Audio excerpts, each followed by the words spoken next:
ड्युटीबाट आएर चाहिँ अब खाना बनाउने तयारीमा लागेको छ। यो चाहिँ चिकनको ससेज, यसलाई हल्का गरी काटेर आलुसँग मिसाएर चाहिँ बनाउनु पर्छ। पुरा आइस नै छ गाइस।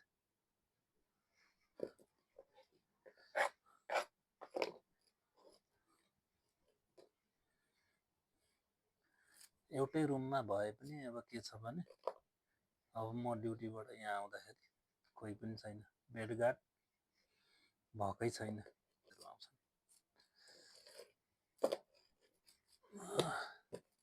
अब यसलाई हल्का गरी काटेर लास्टै चिसो।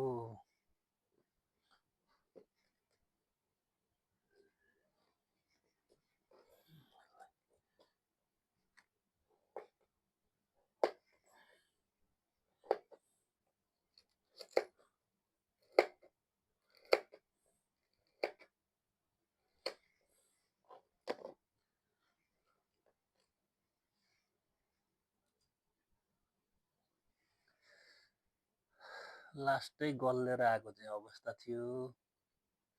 अब यहाँनिर खानासानाहरू सब बनाउनाले गर्दा चाहिँ हल्का टाइम जान्छ। अब चुलोहरू खाली भयो भने त लगभग छिटै हुन्छ।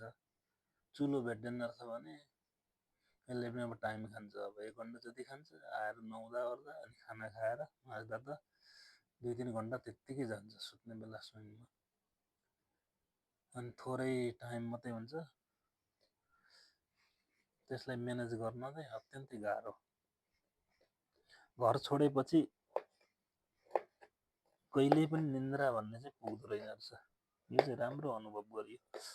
हुन त पहिले पनि अब विदेश त बस्थ्यो, तर अब खाना चाहिँ अब क्यान्टिनमा खाने ठाउँमा परेको थियो र यसरी अनुभव गरेको थिएन। योचोटि चाहिँ आफै बनाएर खानुपर्ने।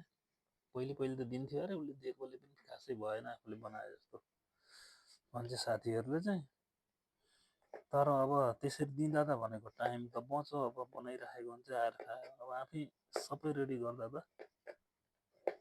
ड्युटीबाट एक त गल्लेर आएको हुन्छ, त्यही माथिबाट यो सबै गर्दा त भनेको काम पनि देखिँदैन।